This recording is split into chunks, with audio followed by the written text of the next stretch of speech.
First of all আপনার যেটা প্রয়োজন আদর্শ একজন মা সিলেক্ট করা সন্তানের জন্য। অ্যাজ অ্যান আইডিয়াল ফাদার হিসেবে আপনার করণীয় হচ্ছে যখন সন্তানটা ভূমিষ্ঠ হয়ে গেল তখন সন্তানের কানে আজান দিতে হবে। সন্তানটাকে তাহনিক করাবেন কোনো আলেমের কাছে, যে যদি সুন্দর নাম রাখেন, ধরেন সালমান ফার্সি, আবদুল্লাহ, আব্দুর রহমান, আব্দুর রহিম, তখন সে বড় হয়ে সেই সাহাবীদের দেখবে, সেই নামের ব্যক্তিদের দেখবে এবং এক পর্যায়ে তাদের মতো হওয়ার চেষ্টা করবে। সন্তানকে দিন শিক্ষা দেওয়া এটা মেজর, অবশ্যই এটা বাবার যদি কোনো কিছু না থাকে ভিক্ষা করে হলেও সন্তানকে দিন শিক্ষা দিতে হবে, এখানে কোনো কম্প্রোমাইজ চলবে না। ঠিক, আমাদের আদর্শবান বাবা হক তৌফিক দান করুন। আসসালামু আলাইকুম ওয়া রাহমাতুল্লাহি ওয়া বারাকাতুহু। ইন্নাল হামদুলিল্লাহ ওয়াসসালাতু ওয়াসসালামু আলা মান লা নাবিয়্যা বাদা। রব্বি ইশরাহ লি সাদরি ওয়া ইয়াসসির লি আমরি ওয়াহলুল উকদাতাম মিন লিসানি ইয়াফকাহু কওলি। আল্লাহুম্মা সাল্লি আলা মুহাম্মাদ ওয়া সাল্লিম। ইনশাআল্লাহ আজকে আমরা একটা টপিক নিয়ে আলোচনা করব। এই টপিকটা হচ্ছে how to be an ideal father. কিভাবে আপনি একজন আদর্শ বাবা হবেন। তো আদর্শ বাবা হতে গেলে, সন্তানের জন্য আদর্শ বাবা হতে গেলে ফার্স্ট অফ অল আপনার যেটা প্রয়োজন আদর্শ একজন মা সিলেক্ট করা সন্তানের জন্য, যিনি আপনার লাইফ পার্টনার হবে।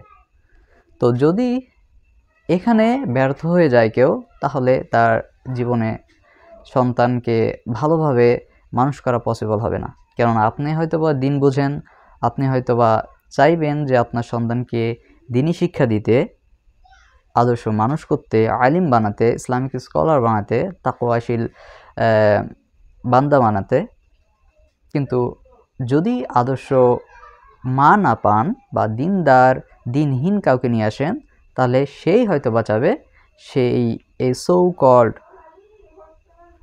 So called contemporary educational system, এই ডার্কনেস সিস্টেমের মধ্যে তার সন্তানকে ফালাই দিতে চাইবে।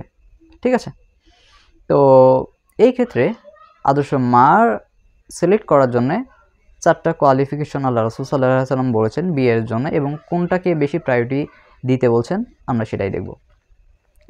তো ফার্স্ট অফ অল বিয়ে করতে হবে। আল্লাহ রাসূল সাল্লাল্লাহু আলাইহি ওয়াসাল্লাম বলছেন যে তানকাহুল মারআতু লিআরবাইন লিমালিহা। আল্লাহ রাসূল সাল্লাল্লাহু আলাইহি ওয়াসাল্লাম বলছেন যে 4টি বিষয় দেখে মেয়েদের বিয়ে করা হয়। একটা হচ্ছে তার মালিহা, একটা হচ্ছে তার ধন সম্পদ, ওয়ালি হাসাবিহা, নাম্বার 2 তার হচ্ছে বংশমর্যাদা, ওয়ালি জামালিহা, নাম্বার 3 হচ্ছে তার সৌন্দর্য, ওয়ালি দীনিহা, নাম্বার 4 তার হচ্ছে দিনদারিতা। ফাজফার বিযাতিদ দ্বীন, তুমি দিনদারিতাকে প্রাধান্য দিয়ে ধন্য হয়ে যাও। তারিবাত ইয়াদাক, অন্যথায় তোমার হাত ধুলোয় ধূসরিত হবে। তো আল্লাহ রাসূল সাল্লাল্লাহু আলাইহি ওয়াসাল্লাম বলছেন বিয়ে করার জন্য মেয়েদের 4টা বিষয় দেখে বিয়ে করতে হয়, এবং সবচেয়ে বেশি যেটাকে প্রায়োরিটি দিতে হবে সেটা হচ্ছে তার দিনদারিতা। তো আপনি যদি আদর্শ বাবা হতে চান, তাহলে একজন আদর্শ মেয়ে, একজন আদর্শ নারী ঘরে আনতে হবে, যার সবচেয়ে বেশি থাকবে দিনদারিতা, এমন মেয়েকে নিয়ে আসতে হবে।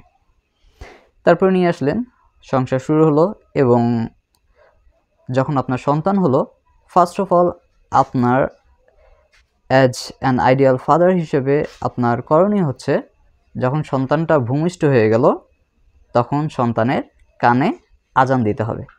ঠিক আছে, এক কানে আজান এবং এক কানে ইকামাত, এটা ঠিক না। আপনি আজান দিবেন কানে, এক কানে, এটাই কানের কাছে নিয়ে এসে আজান দিবেন, এটাই ঠিক। তারপরে কি করতে হবে, সন্তানটাকে তাহনিক করাবেন কোনো আলেমের কাছে, যে সন্তানটাকে তাহনিক করাবেন। তাহনিক কি সেটা আমরা হাদিস থেকেই দেখি। আবু মুসা আল আশআরী রাদিয়াল্লাহু আনহু তিনি বলছেন যে উলিদা লি গুলামুন, আমার একটি সন্তান জন্মগ্রহণ করলেন। ফাআতাইতু বিহিন নবী সাল্লাল্লাহু আলাইহি ওয়াসাল্লাম, আমি তাকে নবী করিম সাল্লাল্লাহু আলাইহি ওয়াসাল্লামের কাছে নিয়ে আসলাম। ফাসাম্মাহু ইব্রাহিম, তিনি তার নাম রাখলেন ইব্রাহিম। ফাহান্নাকাহু বিতামরিন, বিতামরাতিন, তিনি তামরিন অর্থাৎ খেজুর দিয়ে তাকে তাহনিক করালেন। তাহনিক মানে ওই খেজুরটা একটু চিবিয়ে ওই বাচ্চাটার মুখে দেওয়া আর কি, ঠিক আছে, লালা দুগ্ধ একটু বাচ্চাকে মিষ্টান্ন করা, বাচ্চাটার মুখে দেওয়া, এভাবে তাহনিক করাইতে হয়। ও দাআ লাহু বিল বারাকাহ, এবং তিনি তার জন্য বারাকা বরকতের দোয়া করলেন। ও রাফাআহু ইলাইয়া, এবং তারপরে আমাকে দিলেন। তাহলে সন্তান জন্ম হওয়ার পরে কানে আজান দিতে হবে, তারপরে কোনো ওস্তাদ বুজুর্গ আলেম এর কাছে যে তাহনিক করাবেন, এটা সুন্নাহ করা যাবে। তারপর হচ্ছে সন্তানের বাবা হিসেবে আপনার আপনার করণীয় হচ্ছে সন্তানের সুন্দর নাম রাখা, ঠিক আছে। কেন সুন্দর নাম রাখবেন? ক্বালা রাসূলুল্লাহ সাল্লাল্লাহু আলাইহি ওয়াসাল্লাম, রাসূল সাল্লাল্লাহু আলাইহি ওয়াসাল্লাম বলেছেন, ইন্নাকুম তুদআউনা ইয়াওমাল কিয়ামাহ, নিশ্চয়ই কিয়ামতের দিন তোমাদেরকে ডাকা হবে, বিআসমাইকুম, তোমাদের নাম ধরে, ওয়া আসমাই আবাইকুম, এবং তোমাদের বাবাদের নাম ধরে, ফাআহসিনু আসমাআকুম, অতএব তোমরা তোমাদের উত্তম নাম রাখো। তাহলে বাবা হিসেবে, অ্যাজ অ্যান আইডিয়াল ফাদার হিসেবে আপনার করণীয় সন্তানের সুন্দর নাম রাখা, ঠিক আছে। যদি সুন্দর নাম রাখেন, ধরেন সালমান ফার্সি, আবদুল্লাহ, আব্দুর রহমান, আব্দুর রহিম, তখন সে বড় হয়ে সেই সাহাবীদের দেখবে, সেই নামের ব্যক্তিদের দেখবে, এবং এক পর্যায়ে তাদের মতো হওয়ার চেষ্টা করবে, ঠিক আছে। যেমন আল্লাহ রাসূল সাল্লাল্লাহু আলাইহি ওয়াসাল্লাম বলছেন যে আল্লাহর কাছে সবচেয়ে প্রিয় নাম হচ্ছে আবদুল্লাহ, আব্দুর রহমান, ঠিক আছে। তো এভাবে রাখতে পারেন। তারপর হচ্ছে আকিকা করা। একজন বাবা হিসেবে তারপরে আপনার যে কর্তব্য সেটা হচ্ছে সন্তানের আকিকা করা। কেননা রাসূল সাল্লাল্লাহু আলাইহি ওয়াসাল্লাম বলছেন, ক্বালা রাসূলুল্লাহ সাল্লাল্লাহু আলাইহি ওয়াসাল্লাম, কুল্লু গুলামিন রাহিনা, প্রত্যেকটি সন্তানই তার আকিকার ক্ষেত্রে বন্ধক থাকে, আকিকার কাছে বন্ধক থাকে, বিআকিকাতি, তার আকিকার নিকট। তুযবাহু আনহু ইয়াওমাস সাবি', তুযবাহু আনহু ইয়াওমাস সাবি', তার জন্য সপ্তম দিনে কি করা হয়? তুযবাহু, জবাহ করা হয়। ওয়া ইউহলাকু রাসুহু, এবং তার মাথা মুন্ডানো করা হয়। ওয়া ইউসাম্মি, এবং তার নাম রাখা হয়। তাহলে সপ্তম দিনে আকিকা করতে হবে, সেক্ষেত্রে কি করতে হবে? পশু জবাহ দিতে হবে। যেমন ছেলে সন্তান হলে 2টা বকরি, এবং মেয়ে সন্তান হলে 1টা বকরি, এটাও দিতে পারেন।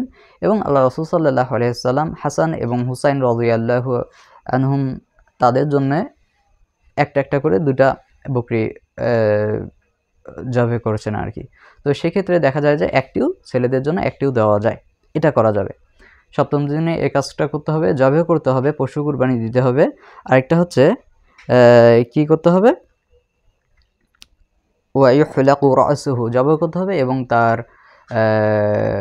মাথা মুন্ডন করতে হবে সন্তানের, এবং নামও রাখতে হবে। তো বাবা হিসেবে এই সব করণীয়। তারপরে পর্যাপ্ত বয়স হলে বা সপ্তম দিনেও খাতনাও করা যায়, উপযুক্ত বয়সে খাতনা করে দিতে হবে আর কি। হ্যাঁ, এই খাতনাটা অনেক গুরুত্বপূর্ণ, মডার্ন সায়েন্স দিয়েও এটা প্রমাণিত, এবং ওয়েস্টার্নগুলো যারা মুসলিম নয় তারাও এখন খাতনা করাচ্ছে। কেন? এটার অনেক উপকারিতা আছে। বাবা হিসেবে এই কাজটাও আপনার দায়িত্বে করে নেবেন। তারপর হচ্ছে গিয়ে অনেকে দেখা যায় যে জন্ম নিয়ন্ত্রণ পদ্ধতি গ্রহণ করে। এই জন্ম নিয়ন্ত্রণ পদ্ধতি কখনো গ্রহণ করা যাবে না। এটা ইহুদি খ্রিস্টানদের আমাদের উপর চাপিয়ে দেওয়া একটা বোঝা, ঠিক আছে। এই ট্রাপে কখনো পা দেওয়া যাবে না। কখনো জন্ম নিয়ন্ত্রণ পদ্ধতি এটা গ্রহণ করা যাবে না। তারাই ওয়েস্টার্নরা, জিউসরা দেখবেন যে তারা অসংখ্য সন্তান নেয়, এবং মুসলিম দেশে এসে বলে যে যত কম সন্তান নেওয়া যায় ততই ভালো, ঠিক আছে। তো এটা কখনো করা যাবে না। অবশ্যই সন্তান নেবেন, এখানে কোনো জন্ম নিয়ন্ত্রণ সিস্টেম গ্রহণ করবেন না।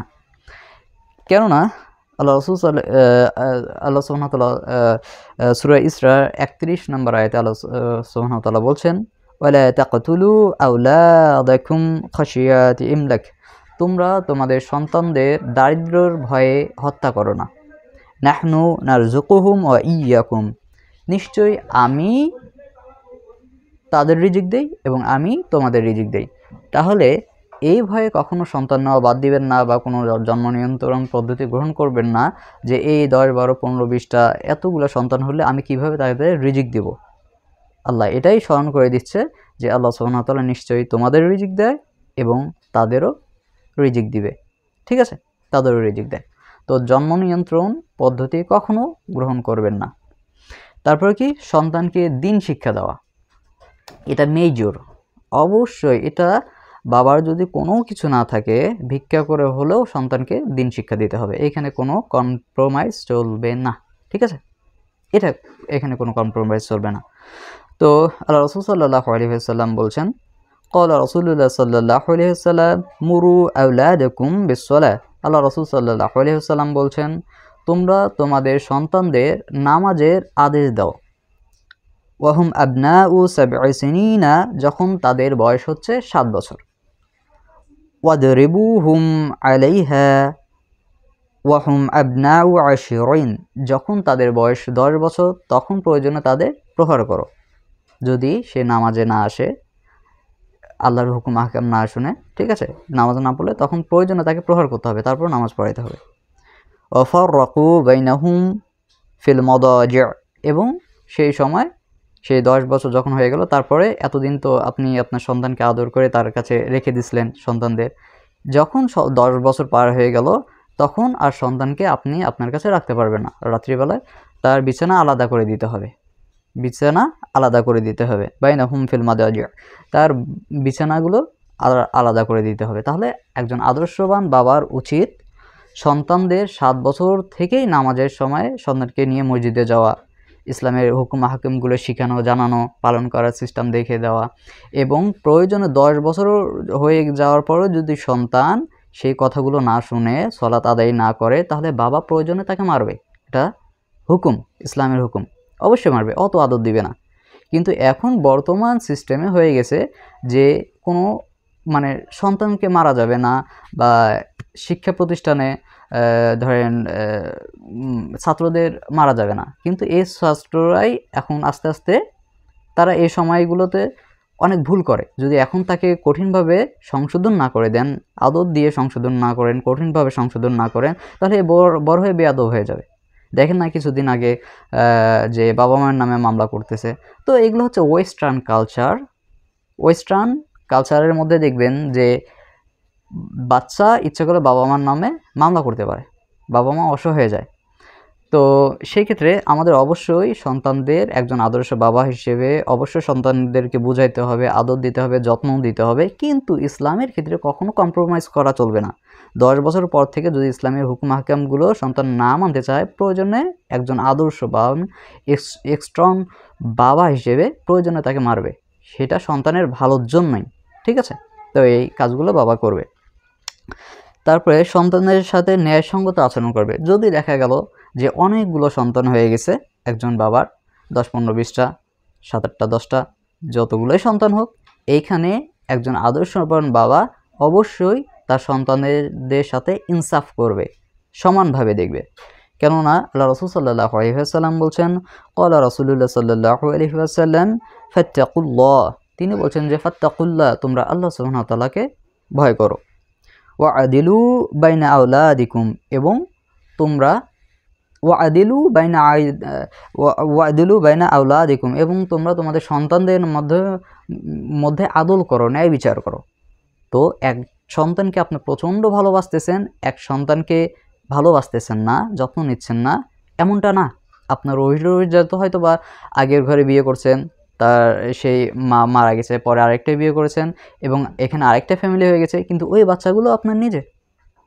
ঠিক আছে, এই ক্ষেত্রে কখনো দুচক করবে না, সবার ক্ষেত্রে সমানভাবে দেখবেন, সমানভাবে ভালোবাসবেন, আদর দিবেন, যত্ন দেবেন, খোঁজখবর নেবেন, পড়ালেখা করবেন, সব কিছু সমানভাবে আদেল করতে হবে, ন্যায় বিচার করতে হবে। দেখেন না যে ইউসুফ আলাইহিস সালামের একটা ঘটনা আমরা জানি, সূরাতুল ইউসুফের মধ্যে আছে। যখন ইউসুফ আলাইহিস সালাম বললেন যে ইয়া আবাতি ইন্নী রাআইতু 11 কাওকাবান ওয়াশ-শামসা ওয়াল কমার রাআইতুহুম লি সাজিদিন, তখন আপনারা জানেন এই সূরাটা, স্টোরি জানেন। তখন ইয়াকুব আলাইহিস সালাম কি বললেন যে ইয়া বুনাইয়া লা তাকসুস রুইয়াকা আলা ইখওয়াতিক, এরকম একটা সূরা আছে। তো এইখানে ইউসুফ আলাইহিস সালাম এবং বাবা ইয়াকুব আলাইহিস সালামের একটা সুন্দর স্টোরি বর্ণনা করা হয়েছে, এবং বাবা ইউসুফ আলাইহিস সালামকে প্রচণ্ড ভালোবাসতেন এবং অন্যান্য সন্তানদের এটা ঈর্ষা হয়ে গেছিলো, এবং সেই ক্ষেত্রে ইউসুফ আলাইহিস সালামকে নিয়ে যে কুয়াতে ফেলে দেওয়া হয়, সেখান থেকে আবার ফির বিক্রি করে দেওয়া হয়। আস্তে আস্তে এই ঘটনাগুলো আপনারা জানেন।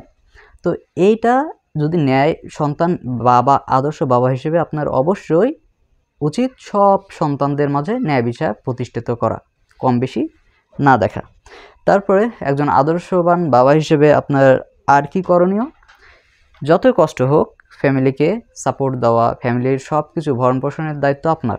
এক্ষেত্রে কখনো মনে কষ্ট পাবেন না যে আপনি এত এত কষ্ট করে খাওয়াচ্ছেন, ব্যাপারটা এমনটা না। আপনি যেটাই খাওয়াচ্ছেন সেটাই সদকা, সেগুলোর পারিশ্রমিক অবশ্যই পাবেন। আপনি তাদের খাওয়াচ্ছেন, পড়াচ্ছেন, ঠিক আছে, এই যা যা আপনি পাবেন।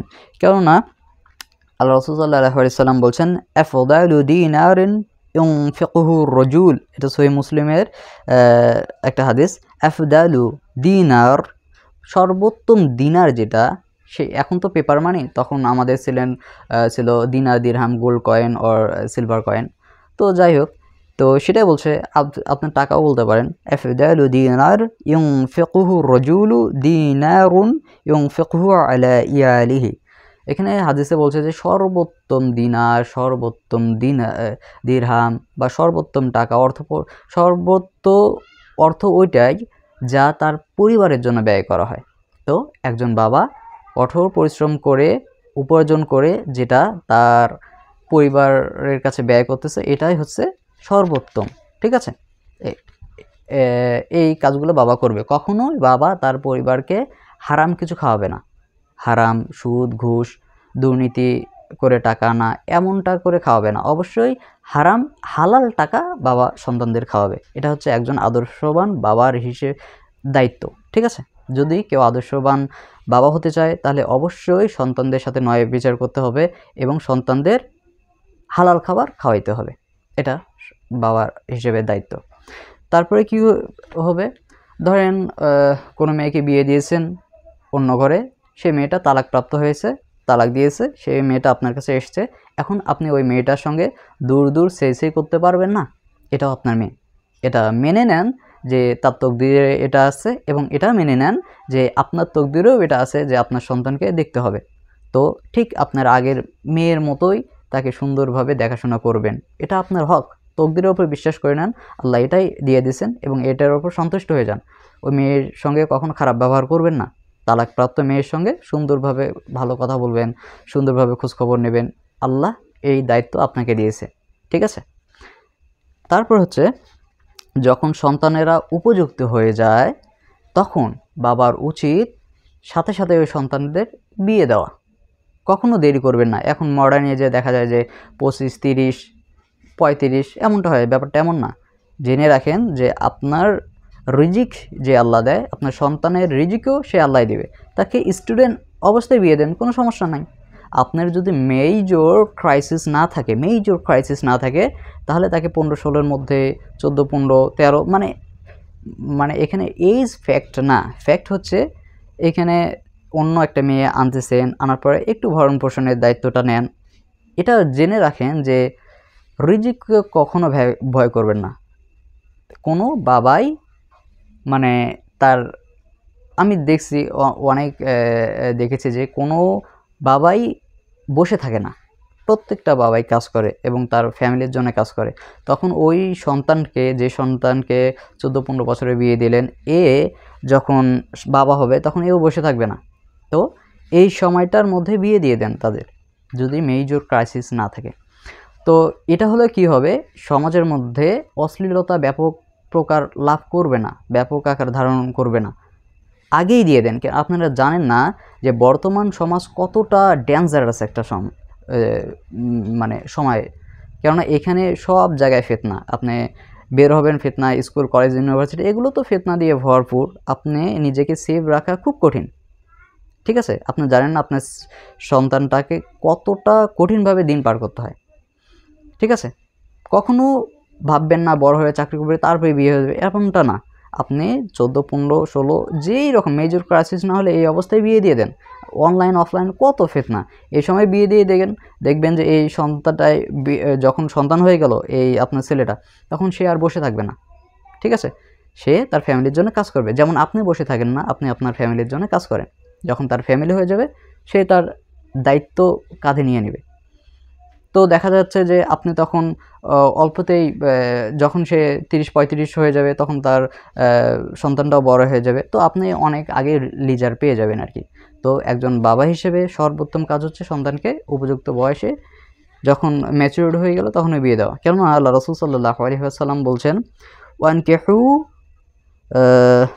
তিনি এটা কোরআনের আয়াত, এখানে বলছে ওয়ানকিহুল আয়ামা, যে তোমরা তোমাদের অবিবাহিতদের বিয়ে দিয়ে দাও। ঠিক আছে? মিনকুম ওয়ানকিহুল আয়ামা মিনকুম ওয়াসসালিহিনা মিন ইবাদিকুম ওয়া ইমাইকুম, বলছে তোমরা তোমাদের মাঝে যারা অবিবাহিত আছে তাদের বিয়ে দাও, এবং তোমাদের মাঝে যেসব দাস দাসী অবিবাহিত নেককার তাদেরও বিয়ে দিয়ে দাও, আল্লাহ সুবহানাহু ওয়া তাআলা বলছে। তারপরে বলছে যে ইয়াকুনু ফুকারা ইগনিহুমুল্লাহু মিন ফাদলিহি, বলছে ইয়াকুনু ফুকারা, যদি তারা ফুকারা, যদি তারা ফকির হয়, দরিদ্র হয়, মনে করেন কারো কিচ্ছু নাই এমন একটা, কিন্তু সে বিয়ের জন্য উপযুক্ত কিন্তু তার কিছু নাই, এমন অবস্থা থাকলেও আল্লাহ সুবহানাহু ওয়া তাআলা বলছে তাদের বিয়ে দিয়ে দাও। যদিও সে দরিদ্র হয়, যদিও সে বেকার হয়, তারপরে বিয়ে দিয়ে দাও। কেন? ইগনিহুমুল্লাহু মিন ফাদলিহি, যদি বিয়ে দেওয়ার পরে ইগনিহুমুল্লাহু, যে আল্লাহ সুবহানাহু ওয়া তাআলা তাদেরকে মিন ফাদলিহি, তার রহমত দ্বারা, দয়া দ্বারা, অনুগ্রহ দিয়ে কি করবে? গনি করে দিবেন, ধনী করে দিবেন। ঠিক আছে? তাহলে কোনো বেকার এই বলে বিয়ে দিবেন না যে তার কিছু নাই, সে কী করে সংসার মেনটেন করবে, ব্যাপারটা এমন না। আল্লাহর ওয়াদা যে সে দরিদ্রও হয় তারপরেও যদি বিয়ে করে, বিয়ে হচ্ছে রিজিকে বারাকা নিয়ে আসে, আল্লাহ সুবহানাহু ওয়া তাআলা তাদেরকে ধনী করে দিবেন। ঠিক আছে? আল্লাহু ওয়াসিউন আলিম, নিশ্চয়ই আল্লাহ প্রাচুর্যময় ও মহাজ্ঞানী। আল্লাহ প্রাচুর্যময় ও মহাজ্ঞানী। তো সে তো তার মানে সেভ রাখার জন্যে, তাকে অশ্লীলতা থেকে বাঁচার জন্যে সে বিয়ে করতেছে। তো আল্লাহ এটা তো দেখতেছেন। তাহলে সে যদিও দারিদ্র হয়, আল্লাহ সুবহানাহু ওয়া তাআলা তাদের ধনী করে দিবেন। এটা হচ্ছে আল্লাহর ওয়াদা। কেননা ধনীর মালিক তো আল্লাহ, তো গনি, আল্লাহ তো ধনীর মালিক, তিনি হচ্ছে প্রাচুর্যময়। ঠিক আছে? তাহলে তার কাছে চাইলেই প্রাচুর্য দিয়ে যায়। তো একজন আদর্শবান বাবা হিসেবে এই কাজগুলো অবশ্যই করতে হবে। আমরা এক নজরে দেখি, তাহলে প্রথমত একজন আদর্শ বাবা হিসেবে যেটা করতে হবে, সন্তানের জন্য পুণ্যবতী, ভালো, নেককার, দিনদার মা সিলেক্ট করা। ঠিক আছে? তারপর হচ্ছে সন্তান জন্ম দেওয়ার পরে তার কানে আজান দেওয়া, তারপরে তাহানিক করানো, তারপরে সুন্দর নাম রাখা এবং আকিকা করানো এবং খাতনা করানো। ঠিক আছে? খাতনা করিয়ে নেওয়া। তারপর হচ্ছে হালাল খাদ্য খাওয়ানো সন্তানদেরকে, এবং জন্ম নিয়ন্ত্রণ পদ্ধতি গ্রহণ না করা। কত সন্তান হোক সেটা জন্ম নিয়ন্ত্রণ পদ্ধতি গ্রহণ করবে না। তারপর হচ্ছে সন্তানকে দিন শিক্ষা দেওয়া, এটা মেজর, এখানে কোনো কম্প্রোমাইজ চলবে না। তারপর হচ্ছে বাবা কী করবে? সন্তানদের সাথে ন্যায়সঙ্গত আচরণ করবে। যত সন্তান হোক সবার সঙ্গে ন্যায়সঙ্গত আচরণ করতে হবে একজন আদর্শবান বাবার জন্য, এবং পরিবারের জন্য জীবিকা অর্জন করতে হবে, এটা হবে হালাল জীবিকা। ঠিক আছে? তারপর হচ্ছে সন্তান যদি, কোনো মেয়ে সন্তান যদি তালাকপ্রাপ্ত হয়ে ঘরে আসে, তাহলে আদর্শবান বাবা সেই মেয়ের সঙ্গে উত্তম আচরণ করবে, উত্তম কথা বলবে। ঠিক আছে? তারপর হচ্ছে সন্তান যখন বড় হয়ে যাবে, সন্তান যখন বিয়ের উপযুক্ত হয়ে যাবে, তখন একজন আদর্শবান বাবার কর্তব্য হচ্ছে সাথেই সন্তানের বিয়ে দেওয়া। ঠিক আছে? তো এটাই আমাদের আদর্শবান বাবা হওয়ার তৌফিক দান করুন। সুবহানাকা আল্লাহুম্মা ওয়া বিহামদিক, আশহাদু আল্লা ইলাহা ইল্লা আনতা আস্তাগফিরুকা ওয়া আতুবু ইলাইক। আসসালামু আলাইকুম ওয়া রাহমাতুল্লাহি ওয়া বারাকাতুহু।